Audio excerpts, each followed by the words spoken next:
யோக புவனத்திலிருந்து டாக்டர் புவனேஸ்வரி உங்கள்கிட்ட பேசுகிறதுக்காக வந்திருக்கேன். எல்லோரும் எப்படி இருக்கீங்க? நல்லா இருக்கீங்களா? இந்த உலகத்தில் காலையில் தூங்கி எழுந்தோடனே உங்களை நீங்கள் சுற்றி பார்த்தீங்கன்னா எத்தனை வகையான உயிரினங்கள், புல், பூண்டு, மரம், செடி, கொடி, பறவைகள், விலங்குகள் அப்படின்னு உங்களை சுற்றி எத்தனை உயிரினங்களை பார்க்குறீங்க. ஆனால் ஒன்று உங்களுக்கு தெரியுமா? 84 லட்சம் உயிரினங்கள் இந்த உலகத்தில் இருக்குது மொத்தம்.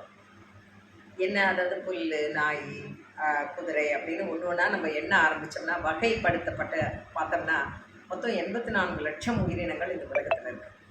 இந்த 84 லட்சம் உயிரினங்களில் உயர்ந்த இனம் அப்படின்னு சொல்கிறது எது அப்படின்னு பார்த்தீங்கன்னா மனித இனம்.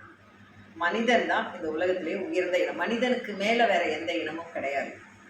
தெய்வம் சொல்லலாம், ஆனால் தெய்வத்தை நம்ம உயிரினங்களில் சேர்க்கறது கிடையாது. ஸோ இந்த 84 லட்சம் உயிரினங்களில் உயர்ந்த இனமான மனித இனம் எப்படி இருக்கணும்? நாம் எத்தனையோ புண்ணியம் பண்ணியிருக்கோம் இந்த ஜென்மம் எடுப்பதற்கு.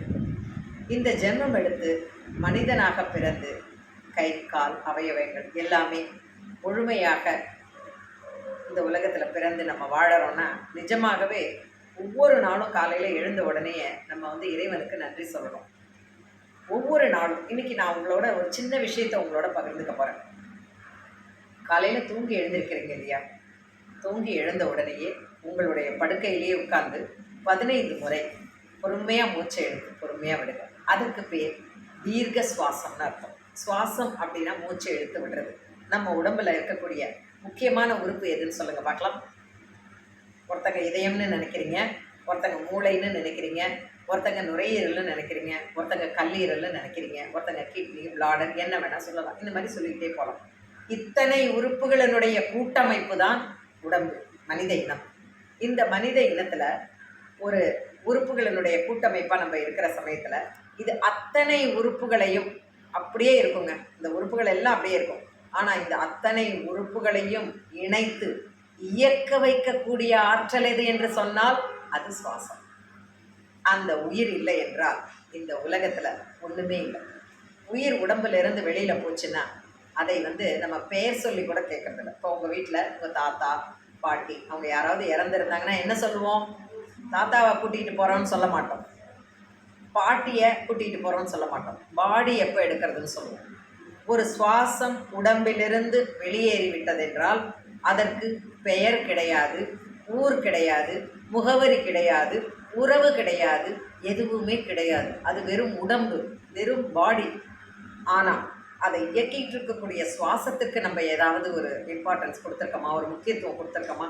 இந்த உலகத்தில் நம்மை சுற்றி நடந்து கொண்டு இருக்கக்கூடிய அத்தனை விஷயங்களும் நமக்கு தெரியும். ஆனால் அந்த உடம்பில் இருக்கக்கூடிய சுவாசம் எத்தனை முறை நீங்கள் இழுத்து விடுறீங்க, மூச்சு இழுத்து விடுறீங்க? சொல்லுங்கள் பிள்ளைகளை பார்க்கலாம். காலையிலேருந்து இரவு வரைக்கும் எத்தனை தடவை மூச்சு இழுத்து விடுறீங்க? லட்சக்கணக்கான முறையா? அதாவது ஒரு நாளைக்கு 24 மணி நேரம் எத்தனை தடவை தெரியல. 1 மணி நேரம் எத்தனை தடவை? 1 நிமிடம் எத்தனை தடவை தெரியல. ஒரு நாளைக்கு 21,600 முறை நாம் மூச்சை எடுத்து விட்டுருக்கோம். ஒரு நிமிஷத்திற்கு ஒரு 15 முறை தான் மூச்சை எடுத்து விடணும். ஆனால் நம்ம 38லேருந்து 42 முறை மூச்சை எடுத்து விடுறோம். அவ்வளோ வேகமாக எடுத்து விடுறோம். முதல்ல உங்கள் சுவாசத்தை நிதானிக்க. அதுக்கு தான் நான் சொல்கிறேன், உங்கள் பெட்டிலேயே நீங்கள் எழுந்து உட்கார்ந்து 15 முறை தீர்க்க சுவாசம் பிராணாயாமம் முதல்ல பண்ணுங்கள். காலையில் தூங்கி எழுந்தோடனே பெட்லேயே உட்காந்து 15 தடவை நல்லா மூச்சை பொறுமையாக இழுத்து பொறுமையாக விடுங்க. 15 தடவை. அந்த 15 தடவைக்கு எவ்வளோ நிமிஷம் ஆகும் தெரியுமா? 1 நிமிஷம் 2 நிமிஷம் தான் ஆகும். பொறுமையாக மூச்சை இழுத்து பொறுமையாக விடுங்க. அதுக்கப்புறம் உங்களுடைய நாளை துவக்குங்க.